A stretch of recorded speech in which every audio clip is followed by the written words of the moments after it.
Hey, everybody. Welcome to What Drives Us, episode 203 for November 2nd, 2016. I continue to be Russell Frost. And yes, that means I'm the co-host you're stuck with this week. Danny Cooper is spending time with his family.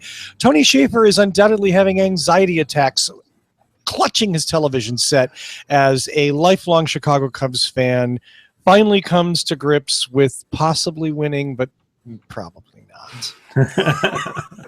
So, I just want we have an amazing show for you this week. Even though I screwed up the theme coming into it, that's okay. I'm good. You know, we're flexible. We can improv this show. So let's introduce the panel. Let's introduce our special guest, and let's get this thing going. Let's see. First man, well, I guess on my left, on my screen, is our man in Canada. He's our man in the Chevy Volt, Mr. Mark Coughlin. Hello, everybody. Welcome to the show, and looking forward to some great discussion here. So I'll keep it short. Let's move along. Wow, thank you. Mr. Succinct, Mr. Concise, and of course, our thoughtful Canadian. Thank you, Mark Coughlin.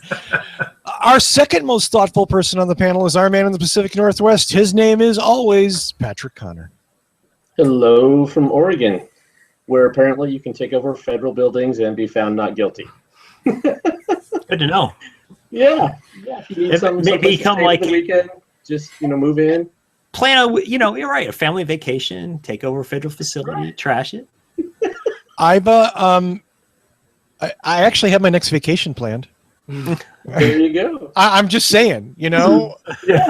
The new Beretta, and any park I want in Oregon, as long as it's a federal one, I guess, because the state parks, they probably just fumigate you out of it.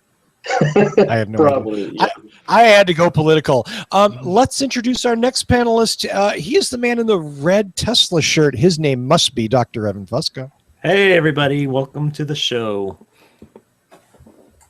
That's it. That's all I got.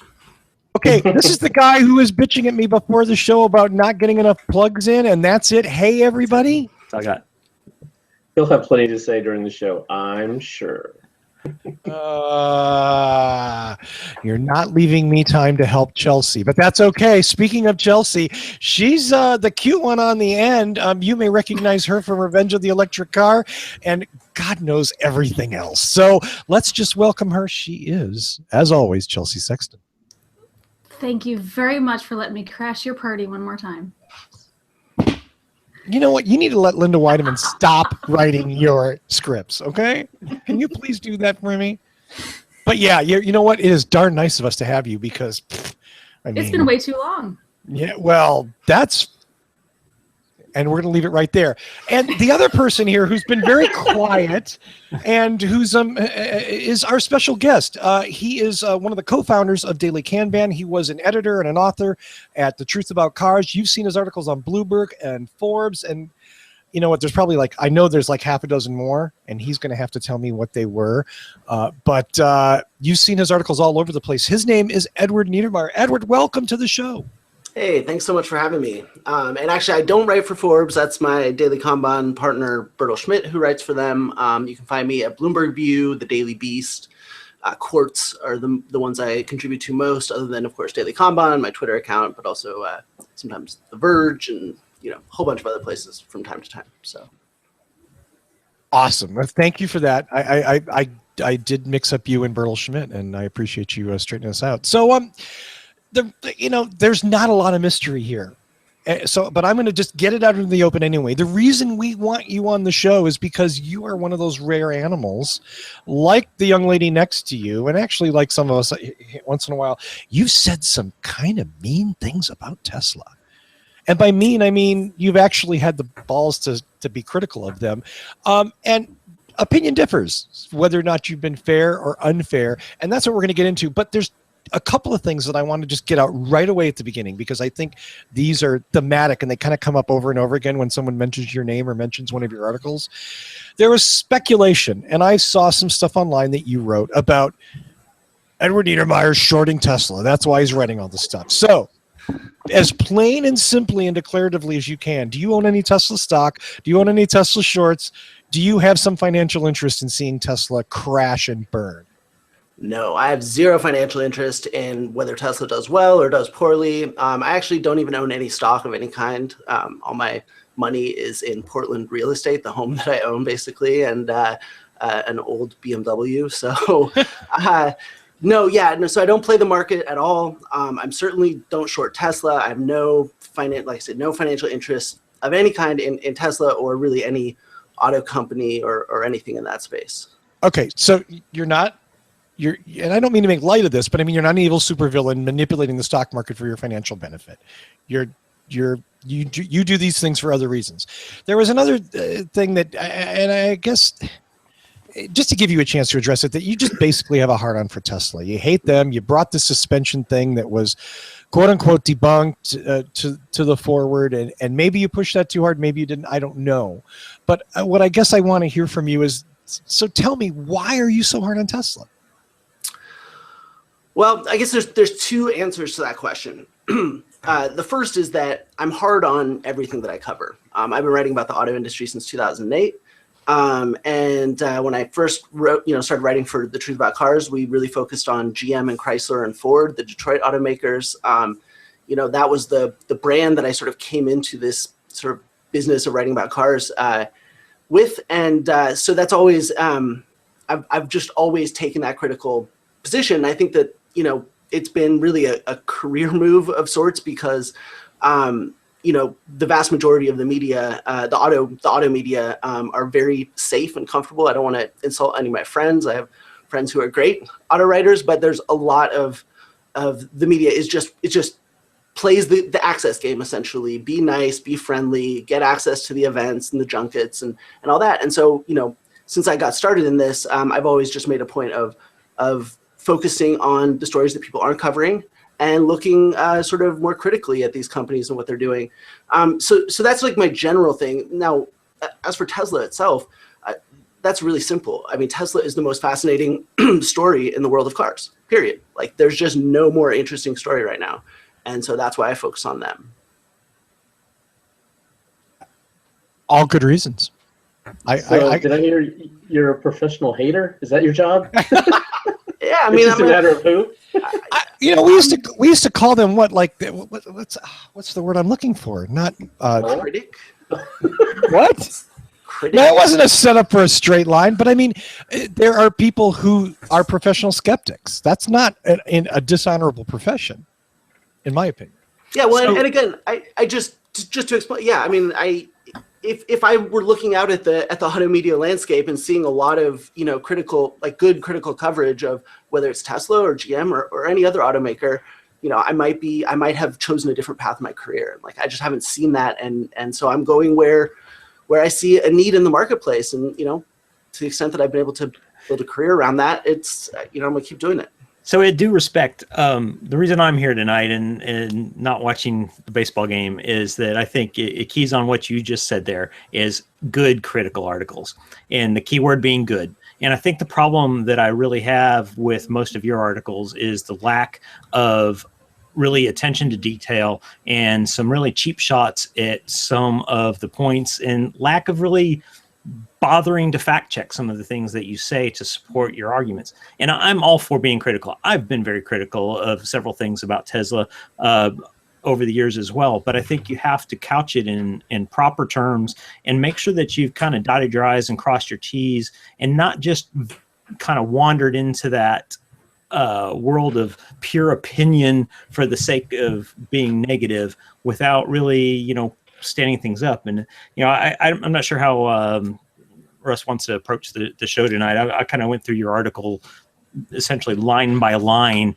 making comments about, where I thought you fell down on the attention to detail and some really dramatic suppositions and allusions to facts that really probably aren't actually facts. And I don't know if that was done as part of urgency to be the first one to hit the social media with an article after the Autopilot 2 announcement or what it was. But, I think I want you to be critical as well, where criticism is appropriate and sound.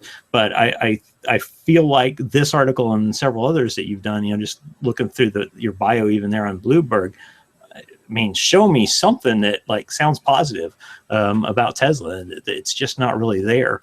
If I can just really quick jump in, because I'm would like to hear your criticism. I'm totally open to that. And anyone can find me on social media and present their criticisms to me there. My email's at the bottom of every piece I write for Bloomberg View. You can get criticisms to me that way, or factual corrections.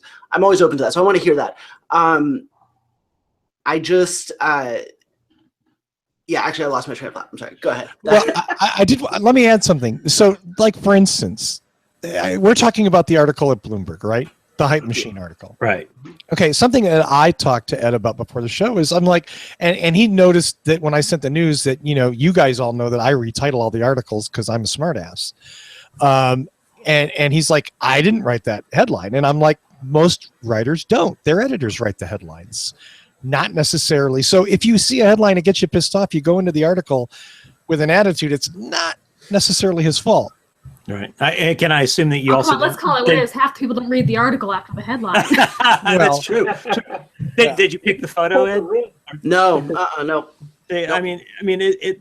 So yeah, you're right. I'm set up to be pissed off. Right. Right. Because of a bullshit clickbait title and a bullshit clickbait photo that makes it sound like, it's all going to be crap. And certainly, in fairness to Ed, as you go through there are some complimentary things. We're not ever going to agree on his conclusion about this, but, I can agree on several of his points about, some details, maybe some things that the Tesla could do better. But yeah, you're right. I mean, and I think we can use that criticism for everybody's got to be the one getting the clicks these days. And so you're going to see all kinds of shit like that going around. So, and I'm actually reassured that Ed didn't write the title and post a picture. I mean, he's got one less horn on his head for that. Well, we'll keep trying to knock those off as the show goes on. But the one thing I want to just touch on really briefly about positivity versus negativity. I understand a lot of people, like the idea of balance in media. I do too. I think, right, it's an important that all sides are being portrayed. And I think that's why I don't. So there's two ways of looking at balance in media. One is that each individual writer needs to be completely balanced and even-handed. I reject that because I don't think anyone can be. I think we all have our biases. We're going to come down on one side or the other. I think, to write effectively and certainly more, like entertainingly, but mostly just effectively, you have to go with your perspective. You can't try and, write something that you're not feeling. And I think the other part of this is that to help explain where I come from with this and why I'm okay with not myself being fully balanced in every piece that I write is that I look at I read a lot. I spend way more time reading than I do writing. I see what's out there in terms of coverage of Tesla, and in Tesla in particular. One of the reasons that I do focus on being critical and in general is because 90% plus of what's written about Tesla, and again, as I said before, this is not just Tesla, this is all car makers, and frankly, a lot of companies, a lot of the media has incentives to write positively. So for me, the way I think of my role in the whole balance in media thing is that rather than trying to be 100% balanced myself, I look at what all is out there and I try and provide balance where I think it's needed. And frankly, if the overall tone of coverage around Tesla were more balanced, I would feel less need to be critical. So that's how I see it. I understand if others don't see it that way. I disagree with your premise that most of the media about Tesla is positive. When they were having car fires, there was tons of negative press about it. It was way blown out of proportion relative to the number of events compared to non-Tesla cars. Well, and the press likes to build stuff up so they can Remember knock when it GM down. had its fire? Right. Yes. After in the test car. But that's the point. The media is going to seize upon any negative thing that happens in the nascent stage of a technology like this. It's not unique to Tesla. So to call out Tesla and say, they've been unfairly treated for a few minor negative incidents when all of the press has been overwhelmingly positive. And more importantly, the issue came up primarily because Elon equated it's sort of the Toyota thing. If you're not for us completely, if you have any questions, you're against us. If you write anything that's remotely critical or skeptical or asks any questions as the media around autopilot, you are trying to kill people. Okay, so that's not a fair way to assess what he said Shell. That's absolutely what he said. No, absolutely not. What he was saying is that with all these articles that are making an assumption that every time there's a car crash and somebody was maybe using autopilot, that it was the autopilot's fault is what's unfair. Saying that it's the fault of the autopilot when there's an accident is where the unfairness comes in. If they, how many accidents were there where people were not using autopilot? Maybe the story should be Tesla driver dies in crash because not using autopilot. You don't see any of those headlines, do you? And so, people die every day in car accidents. And the fact that someone happened to be using autopilot and was being irresponsible while they did it doesn't make it the autopilot's fault. It makes it the irresponsible driver's fault. And But see, go ahead. No, please. I mean, that is precisely the challenge around Tesla and autopilot, is not the technology itself, not what it does or doesn't do. They believe it can do more than it can actually do. That is already starting to result in their attempt to regulate. Tesla's frustrated by, and yet they're causing it. They are the reason that it's happening. Well, again, I completely disagree. Autopilot, the term autopilot, if you, where did it come from? It came from airplanes, right? And what autopilot does in a Tesla is almost identical to what autopilot does in an airplane. And, it's a fair definition and description of what the technology is and what the technology currently does. Now, the fact that people despite the fact that people turn on and have to manually activate autopilot with a warning that it's in beta and that they should be aware and in control of the vehicle at all times. And the fact that every time you activate autopilot while you're driving the car, you get a warning that you're supposed to keep your hands on the wheels at all times and pay attention to the road at all times. And then despite that they go on and do something ignorant doesn't make it Tesla's fault. I mean, it makes it the fault of the ignorant driver. Okay. Evan, if I may, I agree with you to a point, but calling it autopilot when for decades, everything from cartoons to comedy movies to drama movies, we see a pilot flick the autopilot switch, then walk to the back and have a cocktail or do a stewardess or whatever they do. Okay. We've seen this for decades. With the autopilot isn't some keep your hands on the wheel and pay attention. Autopilot is a flick the switch and walk away. So in using that term, Tesla took a chance that some people would take them up on that. And let's the training involved drivers and the annual certification required of them. Yep. Is that I love that analogy of flying for planes. It's a very, very, very over.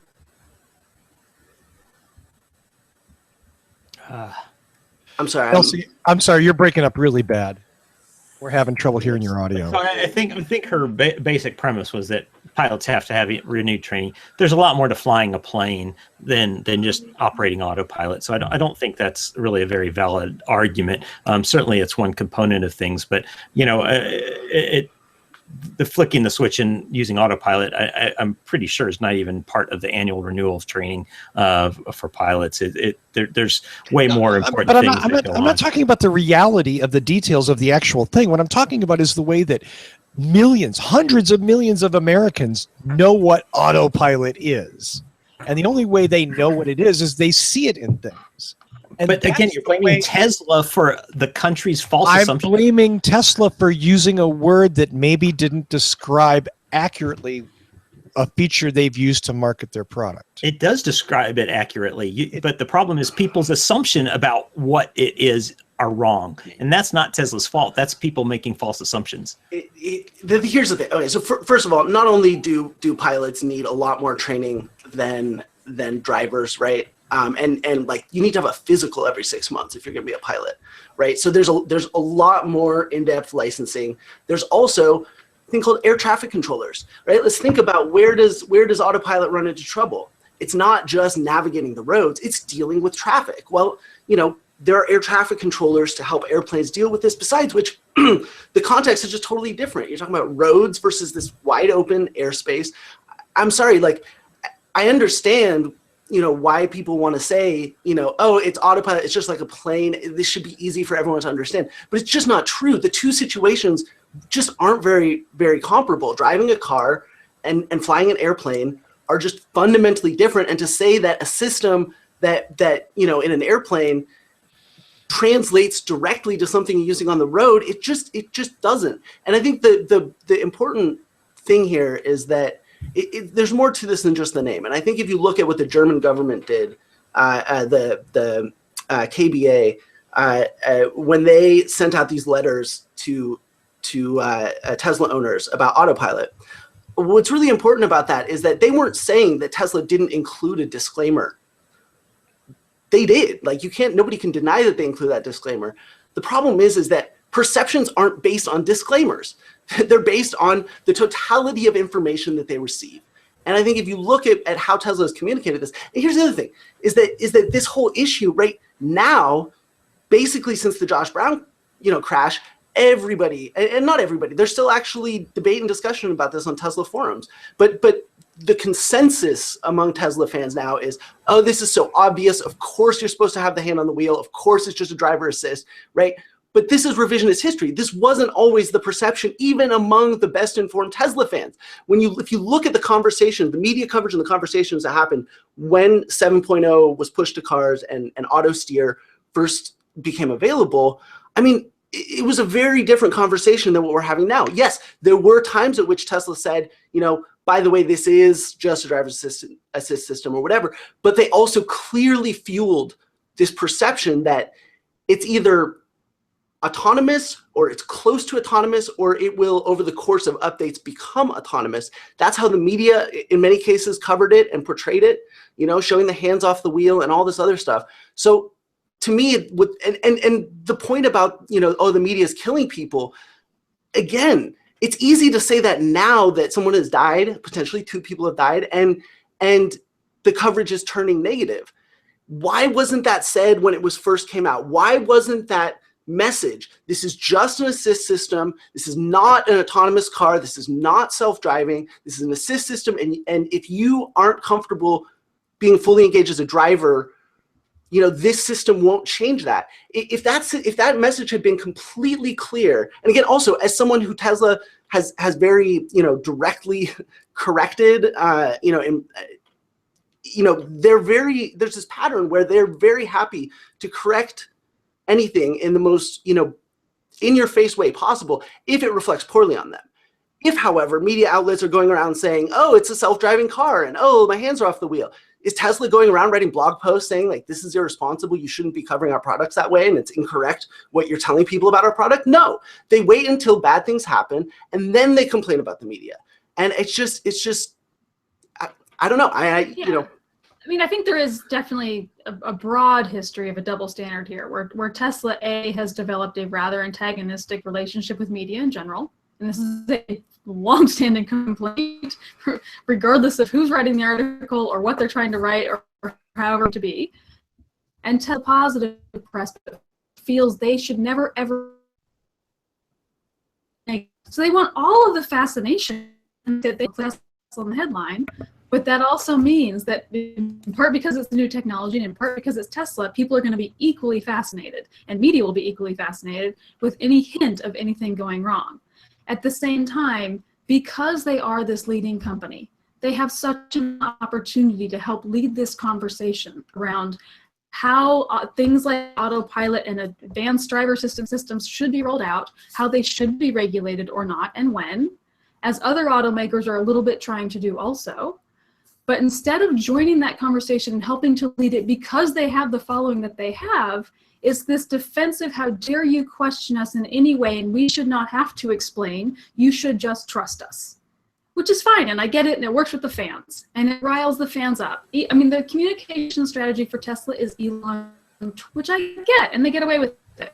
But it doesn't make it the responsible path. And as much as he talks about, oh, if you write anything that's dissuasive or skeptical, you're killing people, the other side of that is by communicating the way they do and by not educating regulators, people overregulate and knee-jerk react. And any delay in the deployment of ADAS or autopilot or whatever you want to call it, whether it's 6 months, whether it's just for all these saved by this technology Elon loves won't be based on some own tactics. And it's entirely a communications PR problem. And that is stupid because it's easy to solve. The one other point, I'm sorry, I'll let you. The one other point I would say here is that there are other companies who are, arguably farther along than Tesla is if you're talking about true level 5, level 6 autonomy. And when you talk to them, they are, and some of these companies have hired people from Tesla who have some, stories about sort of the relationship to safety in the development of that system. And they are deeply concerned that they are doing the right thing by delaying deployment in order to get true level 5 autonomy. And that by doing what they're doing, by pushing out the product and not thinking through this human machine interface problem that is the problem, and that they are potentially putting their true autonomous technology at risk. Now, obviously, there's room for debate there. But that is an issue that's out there. So I disagree with the premise that Tesla hasn't responded. In fact, in the very earliest days of the Autopilot version 1 coming out, a lot of people were doing kind of the little videos, or they're driving down the street, sipping their coffee, reading a book. There was one of people sitting in the back seat of the car going down a side road. And Tesla was very prompt in coming out and saying, look, this is not how it's intended. You're supposed to be in the seat. You're supposed to be in control of the vehicle at all times. And I know it's easy to forget those kinds of things, but they did respond to those kinds of activities, and they were pretty clear about how it should be used. But that doesn't get fun press. That it's not going to write an article about that because that's not any fun. Evan, did they also update software based on their findings? They absolutely did. And even with this latest version 8.0 software, the steering nags are much more frequent and now require, if you ignore the nags for it's a variable amount of time depending on how fast you're going and other conditions. They won't show the exact algorithm, but it's much more aggressive. And if you ignore it to a certain point, it will disable auto steer and not let you re-enable auto steer until you stop the car, put it in park, and start driving again. So they've addressed it both from a software side, and I believe they've continued to make significant hardware improvements on top of it. So I we can all argue that they should be more aggressive and they should say more and they should, but look, car companies promote the things that they want to promote, and they're not going to talk bad about themselves intentionally and downgrade their own devices. And I don't think they have anything to apologize for here. I think what they've created is amazing within the scope of what it's capable of doing. And I think they've been fair in describing what it's capable of. And honestly, it takes about 5 minutes of driving with autopilot to learn what its capabilities and limitations are. And it's just not that difficult to sort that out as a driver. And if you choose to ignore those limitations, despite the ease at figuring them out, then you're a fucking idiot. And you deserve to crash into a vehicle and die if you're watching Harry Potter. It's not Tesla's fault. I just now saw Evan's little Chiron there. Nice Tesla Defender. I want to jump in and ask a question of Patrick and Evan. So what I'm getting from what you guys are talking about, from what Chelsea and Ed have brought up is, let's ignore Tesla for a second. Is the big problem the way the media covers these issues? Is the big problem that we're only getting the salacious stuff or the exciting stuff, and that the important stuff gets buried because no one gives a shit? That is certainly a problem with most of the media, most of the time on most topics. So yes, that's an indefensible statement. I mean, there's very few positives. There's the one guy actually from down here in my neighboring town that, supposedly he had a PE and supposedly the car drove him to the hospital. That was a bit hyperbolic in what it actually did. But, that got promoted because he kind of got out there and spoke about how effective it was. And I think to some degree, it probably is true that he was in some distress and probably was not as focused as he should have been, and really probably should have pulled over and called 911. But Dr. Fusco, what the hell is a PE? oh, sorry, pulmonary embolus, a blood clot. Thank you. Sorry. Jesus God. I'm going to get a bill. Just fine. Send me the bill. So, but you're right. And there are very few positives that you hear about, how many accidents were avoided. You see them on every once in a while, somebody will post a dash cam video on social media and such that man, the Tesla saved me in this accident. But you're right; those don't make fun clickbait titles for articles, so we don't really hear about those much in the social media. But I think the bottom line is the statistics that Tesla has promoted out there is that there are fewer deaths and fewer accidents in people using autopilot than there are those that aren't using autopilot, and you have. And to that end, I think Tesla's statement, Elon's statement about why the press needs to be careful in what they say and not just bashing autopilot for the sake of bashing autopilot every time there's an accident or death when someone was using it. That it really, maybe we can't get completely fair and balanced like Fox News, but there should be some attempt to provide factual information. But let's. And there is. Where? When? It's not the media's obligation to tell the story that Tesla wants to tell. But again, because Tesla has developed such a stone reputation, I mean, the number of times I see posted in private journalist-only communities, oh my God, how do I get Tesla to respond, even from major outlets? Or who's the latest PR contact, because it's such a revolving door, and I can't get Kobe, and I can't get Ricardo, and I can't get whatever the latest person is at Tesla to respond. Even when they have questions that they try to get answered, if they're stonewalled, they're not going to be able to get that information. But again, it's not their responsibility to publish a press release. That's really interesting because, I actually wrote to Tesla Press last week before this story, just asking for information and if they had any mention. I got a reply within 12 hours. And then I asked another question in response, and I got a reply within an hour. I don't know who these people are having a hard time. Wait, meet me, Evan. Nice to meet you. I sent 2 emails, one immediately after we set this show up, and one 2 days later to Tesla PR saying we're having the show. I would love to have a statement from Tesla, any kind of anything. I'd be happy to read it if they want to provide a rep. Guess what happened? I don't know. They didn't bother to respond. I guess they replied to me. Right. Why, Evan? Why? We can only speculate, but I'm going to speculate that because you're a known friendly guy. You're a Tesla defender. It says so right below your name. They have no interest in talking to media that is going to challenge them at all. And I think that of all the criticisms that have been laid at them, that's one that Tesla really has to own and win.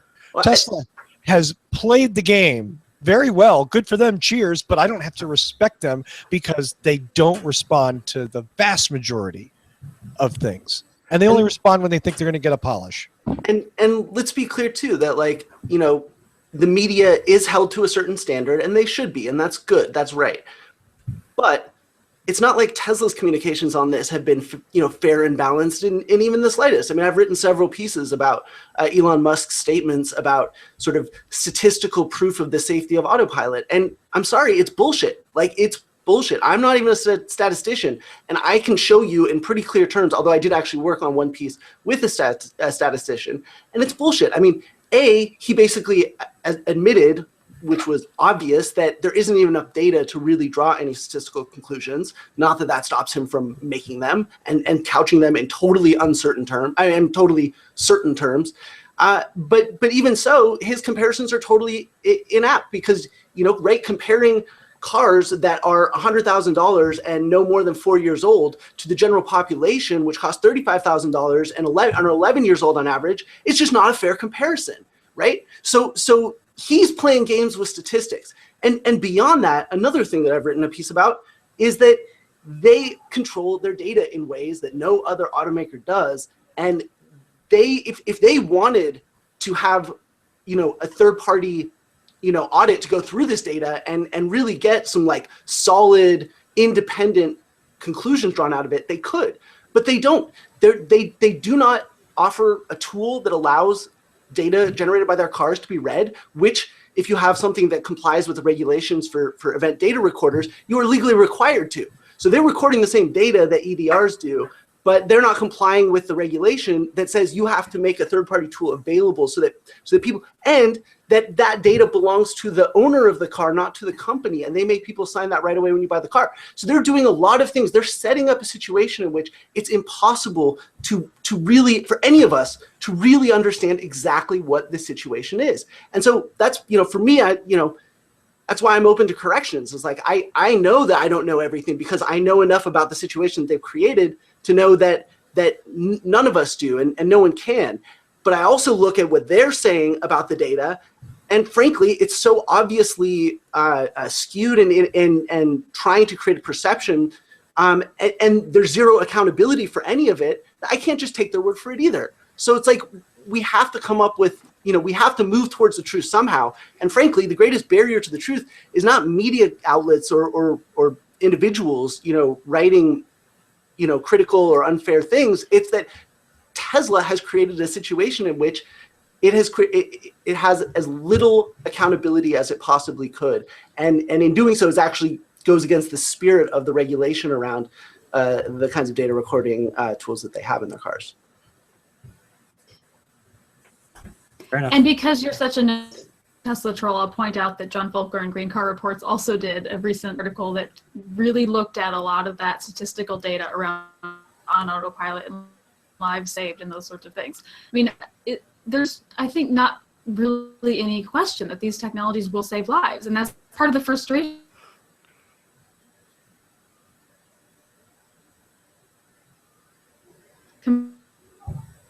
And with that, Chelsea was gone. I can't hear anymore. Patrick, while Chelsea's recovering, go ahead. Yeah, so earlier Evan had said that if you've used this for more than 5 minutes, you figured out it's a limited system. And I have to agree with that. I've driven with the 7.0 software and the 8.0 software now. And it's not a perfect system. It lets you know it's not a perfect system. You are required to be attentive. There are times where I was in a roundabout and it just gave up and signaled an alarm and I had to take over. And that's fine. That's why I'm there. I don't expect the car to drive for me. They've never said it's level 5 autonomy. So you have to be an attentive driver. And I don't think they've ever said, yeah, crawl in the back and take a nap. It's just not what they're selling, and certainly not what you have to agree to when you enable it in the car. And then, as Evan said, it has nag comments now where you have to, they're making sure you have your hands on the wheel periodically. Well, and I think the 8.0 update, right, proves that the criticisms were valid and that they know it. So like, why would it be so hard to say, like, yeah, maybe we didn't have this quite right. We've updated it. We're now, make the experience such that you have to keep your hands on the wheel. I think they learned that drivers are stupid and they'll do stupid shit, like take their hands off the wheels and not pay attention when they drive. And so unfortunately, just like, so many of these idiotic things when you have a nav in your car now, and every time you get in and start your car, you have to push a button that says, I promise on the Bible that I will not take my eyes off the road when I'm using my navigation. I mean, it's ridiculous. You shouldn't have to do that. People shouldn't be that stupid, but you're right, because of probably legal pressures and everything else. Now they have to do that because people are stupid. But Okay, that wait, mean that Tesla did something wrong. That means that they're just trying to, provide these protections against ridiculous lawsuits. See, but everybody who screws something up isn't necessarily stupid. And Evan, me for a long time. I'm a big proponent of, there's a lot of stupid people in this world that probably shouldn't have things. But let's be honest. Part of this it's not about Tesla not having enough legal disclaimers. It's not about it's about Tesla's PR and marketing presenting one thing, and people who may be putting less brain power into it than they should taking them up on it. Look at, for instance, Toyota's rollout of very, very, very limited version of some of these features, but it's not even, they're touting it as safety. You know what I mean? They're not even touting it as any kind of like driving assist. Even the dynamic cruise controls thing is really played down. When they could really play it up, not to the extent of Tesla. I'm not trying to say that it's the same thing at all. I'm just saying there's two different approaches. One is very conservative. One is really under promising, if you will. The other one, what I've seen from Tesla is they're really they love to blow the shit up. You know, that autopilot, it's called fucking autopilot. It's not autopilot. It's driver assist. Okay. I think You may think that's a little just. I don't get it. Yeah, I know it is autopilot if that's what they want to call it. I mean, you could be critical. When cruise control first came out, how many people ran into the back of other cars using cruise control? And should we have been critical? Oh, it's not cruise control; it's speed assist. Or I mean, look, you're talking about nomenclature as if that's the evil thing here. And it's not about nomenclature. It's about how people are utilizing the technology. And if they're not utilizing it the way it was designed, that's the driver's fault. There's individual responsibility at hand here, not Tesla's responsibility for people assuming that the nomenclature means something that it doesn't or that they never intended. See, Go ahead. I'm sorry, just really quick. Of course. So the control scheme that's in every single car was established basically in 1915 by Cadillac. We've had it ever since, 100 years, right? A century. In 2010, that didn't stop a bunch of people from hitting the accelerator in their Toyotas when they thought they were hitting the brakes and driving into things and dying and crashing and all these horrible things happen, right? So yes, like people are stupid. Like, but and again, I'm not a trained engineer, but I speak to them, some people who are on a regular basis, and what they tell me is that as an engineer, when you develop a product, it's irresponsible not to assume that people will use it in the stupidest way possible. And again, with a phone, a smartphone, or a computer, or an app, or whatever, it's like the risk level isn't that high, and so you can kind of skate past some of that stuff and just emphasize the cool stuff. But like Toyota found out the hard way that even these control schemes they've been around for a century can be misused, and you can be blamed for it, even though there's absolutely no way that, and it's never been proved that it was Toyota's fault. So I think this gets to an issue with Silicon Valley coming into the car business. Car companies are conservative, and Silicon Valley companies say all the time, like, make fun of them. Ha ha, stupid car company, slow, lumbering, idiot, whatever. No, like, they're conservative for a reason. Move fast and break things is not a good philosophy when you're building products that are, potentially complex to operate, but also that are thousands of pounds and potentially and fast and powerful and deadly. 30,000 people a year die. Companies developing cars should be conservative. And I think that's what, Tesla has gotten a huge advantage out of positioning themselves at odds with that. And that's cool. That has pushed the auto industry forward. They were too settled in their conservatism. It's good that they're pushing it forward.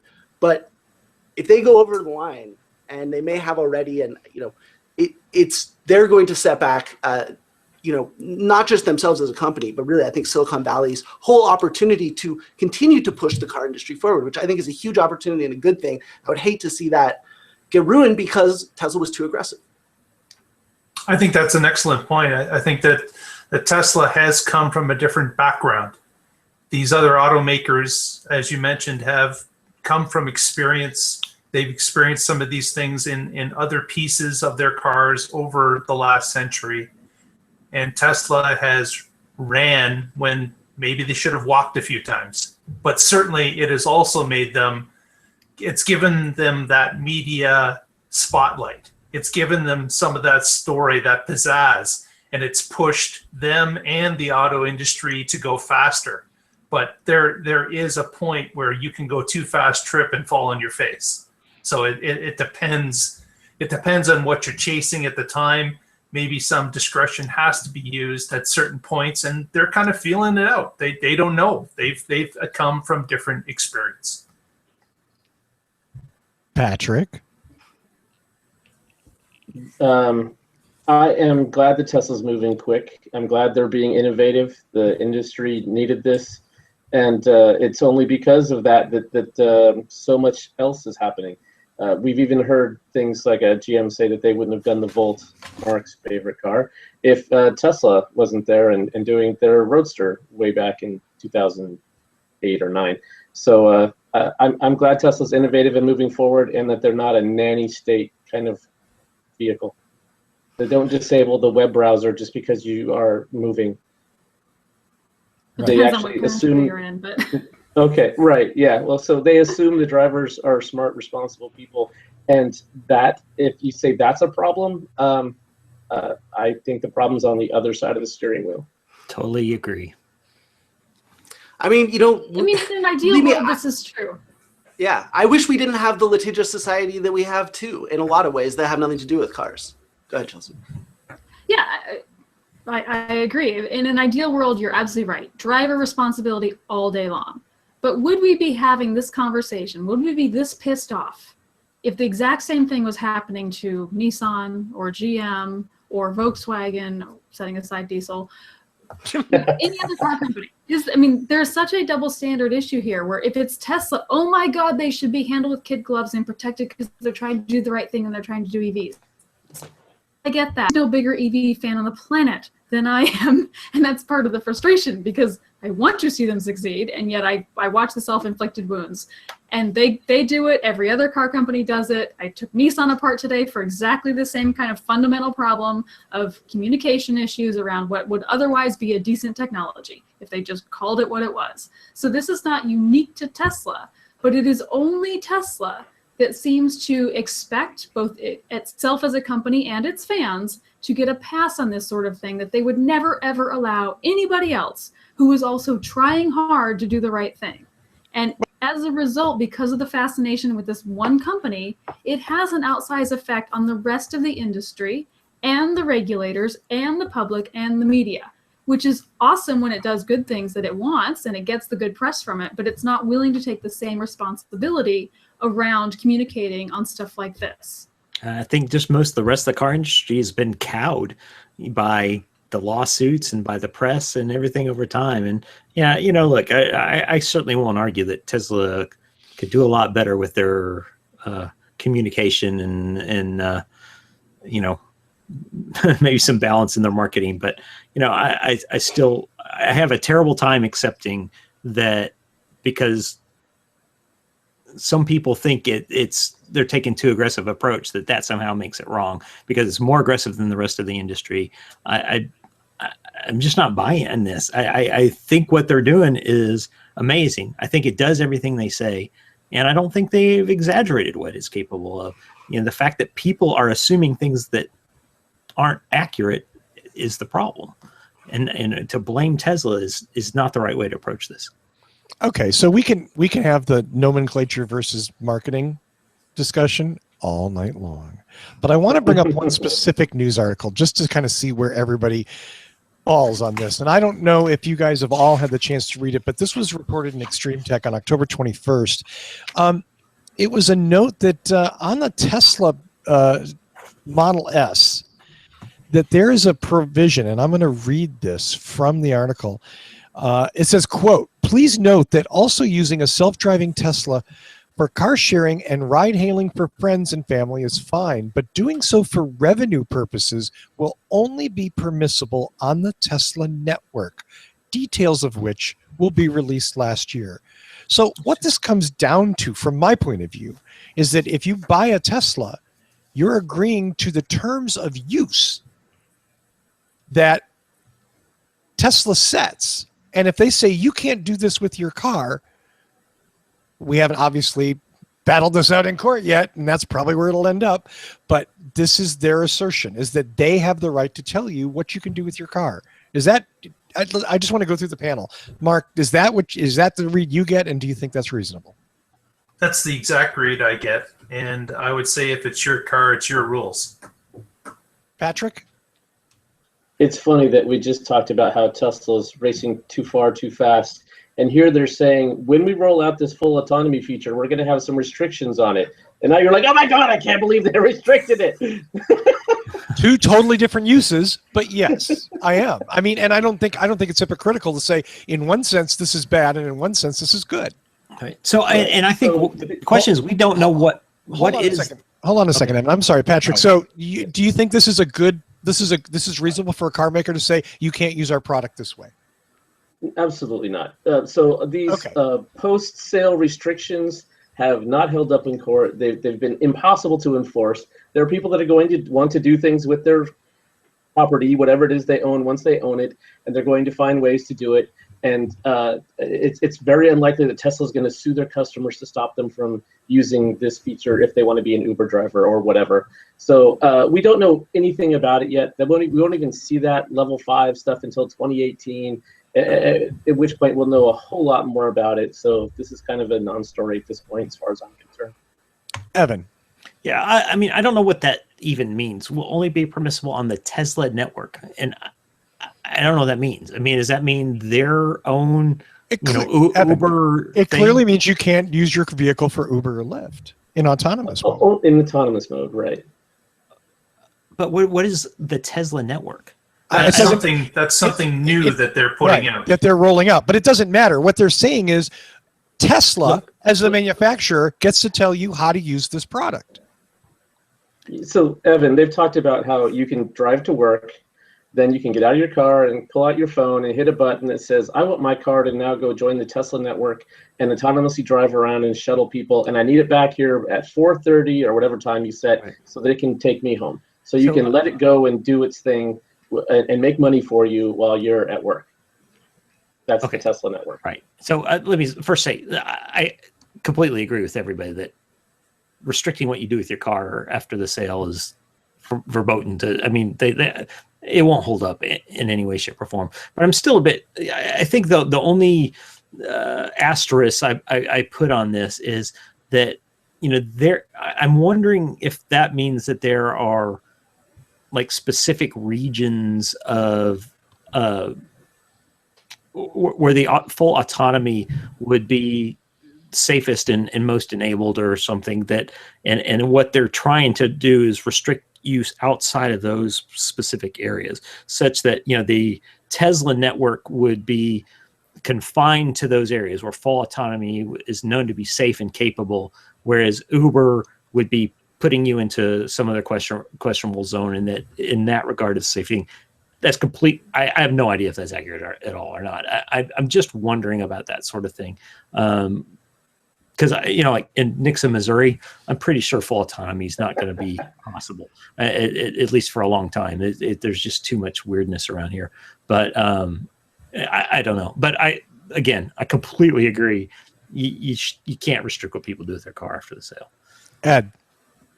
Yeah, I mean, look, it's if there's personal responsibility on the downside, if something bad happens, why don't you get to have the ownership on, the benefit of ownership on the upside, right? Like, but again, I wouldn't just assume that this will all, this is just something Tesla's saying. I mean, first of all, like, let's be clear, we're counting chickens that are a long way from hatching. People I talk to say that the current hardware suite can't really do the kind of full autonomy that they're talking about in this kind of scenario anyway. So, I think we're a little bit ahead of ourselves. Yeah, I think that don't assume that Tesla will just sort of, there will be one court case and Tesla will roll over on this, because again, if you look at the event data recorder regulation, right, if you're recording data from a car in a crash, with a regulated event data recorder system, that data belongs to the owner. That's what the law says. And Tesla gets around it by saying, well, it's not really an event data recorder because we're recording data all the time, not just right before and right after a crash. So they have proven that they are willing to, evade at least the spirit of these regulations to benefit them and to hold drivers responsible for potentially ambiguous situations. So I wouldn't just assume that this won't hold up. I assume that Tesla's very serious about this and will, do everything and anything they can to make sure that this is the case. But yeah, I don't think it's a great idea. Fair enough. Chelsea? It doesn't surprise me at all that Tesla's trying to be this aggressive. I hear what Evan's saying. What makes me doubt that are Elon's comments around, if you're on one side of the country, you could in theory use the summon mode from the other side of the country where your car is, and it will come find you, even having to cross the country. So that sort of says they're not worried about a geo-fenced type of geographically based situation where autopilot level 5, no driver would be fine, and others it wouldn't. It sort of says they believe this is going to be a nationwide kind of capability. I also think at the same time that it will be challenged in court. It may or may not hold up. And if Uber or Lyft wanted to write them a check tomorrow, they would take it, and that things will change before any of this actually comes to pass. Right. I mean, and I'll tell you, right, I think this is an illustration. It's not an indictment. It's not a damning of the entire corporate culture. This is an illustration of the sort of hubris that I think Tesla has way too much of. One other thought that just occurred to me, and I know Patrick wants to say something again, but yes, there's an interesting crossover here between car, which big mechanical thing that you get to own and drive, and software, which historically companies have been able to put restrictions on software utilization and usage, and in this particular case, you're utilizing data that probably Tesla owns as far as their navigation, autonomous navigation system, and you're licensing essentially the software that enables the autopilot on your car. It comes mechanically equipped with all the hardware, but you pay a separate fee to enable software. And so you're right. If this, they very well may fight it in court, kind of more around software laws than automotive laws. It's a fascinating, a brave new world that we're moving into with what this vehicle is. Let's run through last words. I just Patrick's got something. Well, I'm sorry, Patrick. Please. Evan, your comment about software is an interesting one there. Tesla could end up being one of the biggest software vendors out there if they keep doing these in-app purchases for their cars. And they can charge a lot for them, certainly more than 99 cents. Right. Would you like to complete your trip? Spend $2 now. Yeah. Elon says you don't need any more ice cream tonight. You just stay home. No Dairy Queen trip for you. Put in the autopilot to the 31 flavors, and it says nope. Nope. Yeah. Takes you to Jenny Craig. Yeah. You're staying at home, fatty.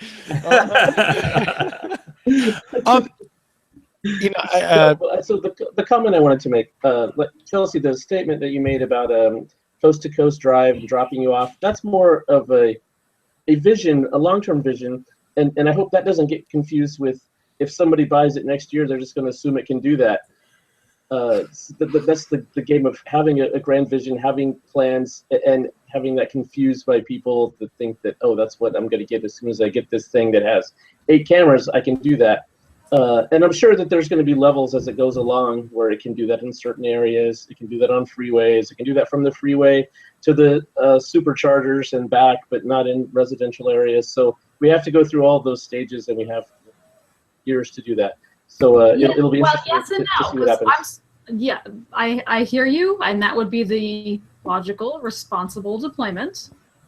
What the announcement was is that from now on, all of the cars are level 5 autonomous capable, not hardware capable. And it was entirely premised around when the regulators let you. So what he has basically said to the world is, I will sell you an autonomous car today. It could be awesome for you. It could be autonomous if only those pesky regulators would let you have it. He's positioned the regulators as the enemy in this case of this future that is awesome, that will summon you and drive you, come fetch you from across the country or drive you there. So I agree with your case of how it should be, but again, this goes back to expectation setting. And on one level, when what we're talking communications problems, that says a lot of really good things about what Tesla's actually accomplished with technology. I mean, none of us are trying to take away from that. We are also seeing this last mile issue of the communications and how it prevents even more credit for Tesla, let alone deployment and use of these technologies. So it's a luxury to have, but it's still a real issue.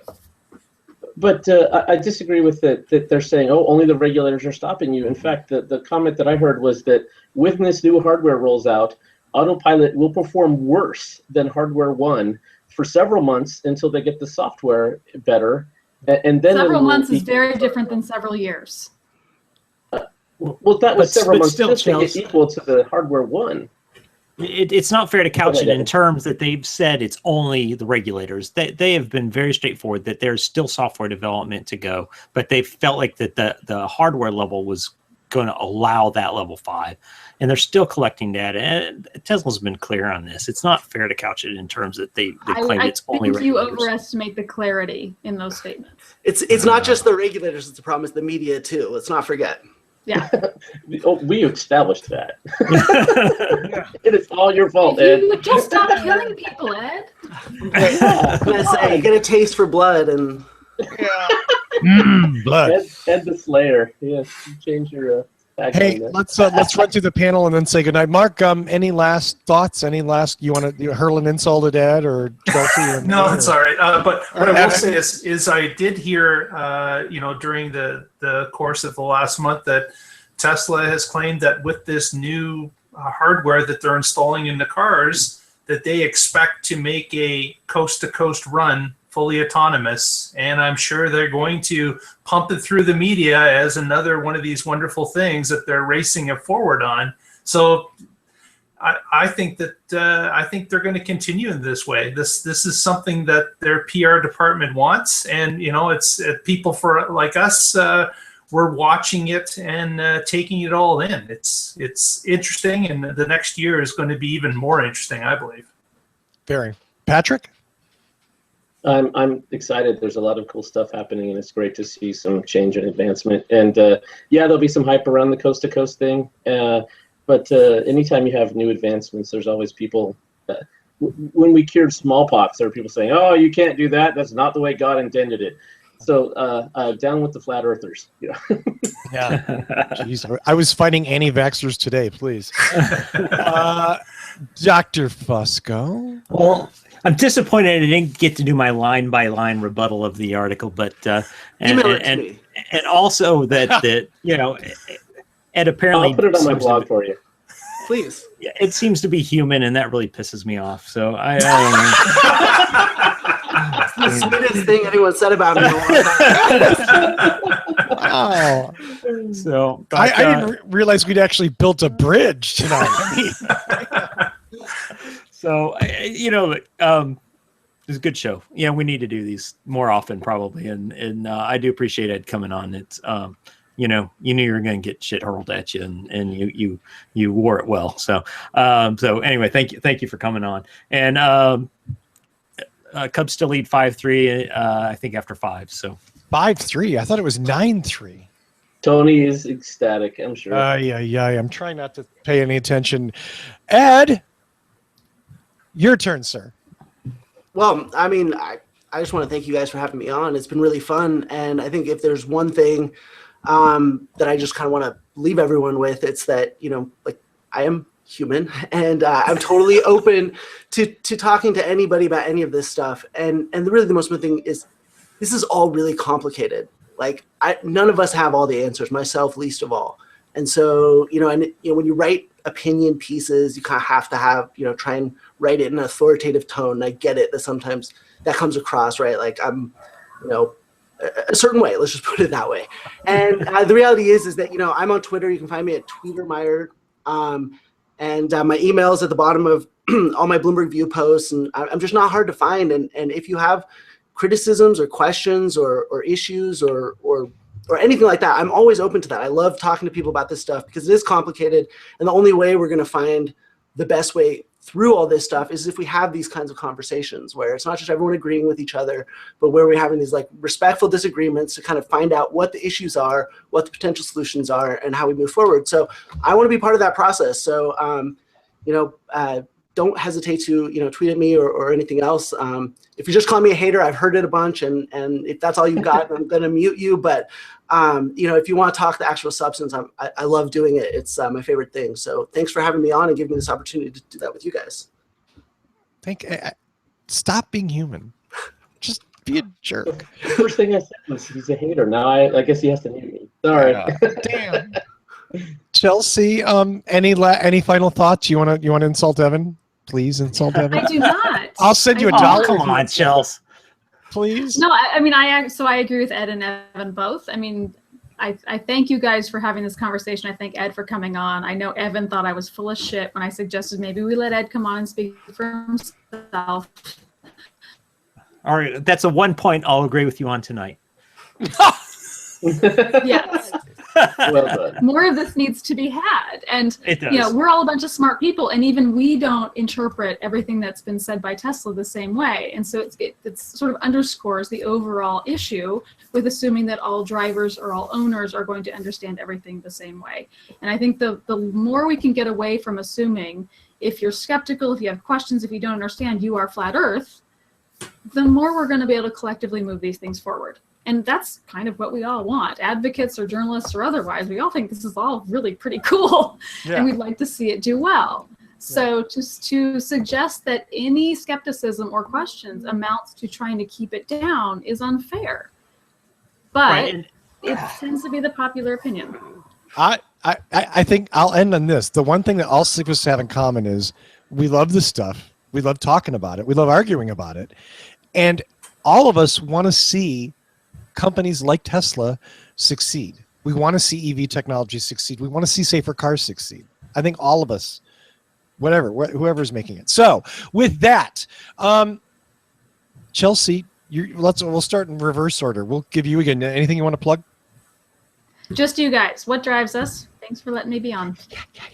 What, you can come on. I mean, you're a member. You're one of us. You're a pod person. Okay? And I'm still So come on whenever you want. You know that. Don't play that game with me because I will come out there and smack you down. Okay? I will do it. I dare you. I know. Because I'm full of shit. Ed, let's see. At Tweetermeyer on Twitter is a good way to get a hold of him. He's also responsive to email, as he said, because he actually answered my email. Although Chelsea kind of did a little handoff there, so thank you for that, Chelsea. Anything else you want to plug in? Just Daily Kanban. Maybe if you've watched his show and you're sort of looking at me as more of a human, maybe go back and read some of the stuff that I wrote there and see if it strikes you a little differently. Absolutely. So, what's a Kanban first? While you're here, So a Kanban it's like a flow chart thing that's used in the Toyota production system, and it's just it shows you at a glance where different things are in a production system. That's a little obscure. It's kind of industry insidery, but that's kind of what the blog is. It's not really meant for everyone, but hopefully as these really interesting complex topics become more popular, hopefully more people want to look at really what happens in the auto industry, how things work, and I think our website tries to tell some of the stories that you don't see elsewhere. Absolutely. And Ed has his own podcast, very interestingly enough, on autonomous vehicles. It's the Autonocast. Yep. And you're launching a website tomorrow? No, we already did. It's autonocast.com. We're also on Twitter at the Autonocast. Going to be lots of interesting misspellings of that, my friend. Good yeah. luck. Dr. Fusco, the man who says I never let him plug anything. Oh, I see. You never plug anything for me. Oh, I never plug any. Well, you can find Evan on all the Tesla forums because he's there. No, you got to do your own plugs. I don't have any plugs. Oh, well, here, I'll plug this. Any Tesla owners anywhere in the Springfield, Missouri area on November 18th, the new supercharger is having a ribbon cutting, and I'm kind of hosting a Tesla gathering for that. So please show up. So Evan will be there signing autographs and giving away electricity. Yes. Contact me and I'll tell you where to go and what to do. Go see Evan then. Mr. Connor, I know you have plugs because you are a hub of social media activity. Yes. Chelsea, one last comment. We're all critical of these in different ways, and I didn't mean to imply that any criticism means flat earther. There are certainly people out there that will use anything that looks negative to support their flat earth opinion, and sometimes we end up fueling that and with criticism that is meant in a positive light. Anyway, I didn't mean that at you guys in any way, shape, or form. So I'm with the Oregon Electric Vehicle Association. You can find us at oeva.com or .org, sorry, and we're on Facebook and Twitter and all over the place. And you should follow them. Mark. Yes, just hello to the Waterloo Regional Voltec Group. If you have any interest in volts or GM electrification, please follow us at WR Voltec. Beautiful. And as always, I want to thank Michael Mannering for our amazing theme music. Find him at manthing.com. Find us at whatdrives.us. That's whatdrives.us. You can stream the show in audio or video format there.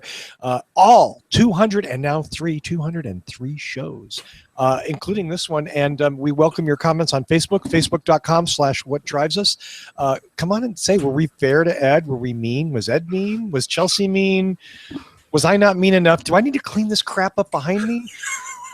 We need comments. Moved in. Good job. Yeah, we get the idea that we're a little hungry for attention or something. So let's see. Until you know what, I need to thank Chelsea. Huge thanks for setting this up with Ed. Thank you so much. This was all Chelsea gets all the credit. Ed, you have balls of steel, my man. Good for you, because the first time I had to face Dr. Evan Fusco, I peed myself. So you know the camera's above the waist. Above the waist. Good for you. Good for you. Good for you. We now share that diaper Evan diploma thing or something. I don't know. We've graduated. Urine brothers. Yes, exactly. So and please, you know what? I want an open invite. Come on and talk. I have some really weird opinions on autonomous vehicles, so we should come on sometime. That could be a very interesting conversation. Absolutely. Anytime you want to come on, you just let me know, man, and it will be fun to have you on. And Evan will come on and talk shit about you. Perfect. Right. No, he won't. He'll be a nice guy. Evan's actually a nice guy. So thank you, Ed. Thank you, Evan. Thank you, Patrick. Thank you, Mark. Thank you, Chels. Ed, thanks again. Thanks again, of course, to all of you each week who listen and watch the show. We couldn't and wouldn't do it without you. Download us next week and find out what drives us. You'll schedule the next show during the Super Bowl? Yeah. Yeah, during the Super Bowl or a papal visit. I couldn't have scheduled this worse. I'm so glad that everybody actually came on. Hey, see you next week. Bye-bye.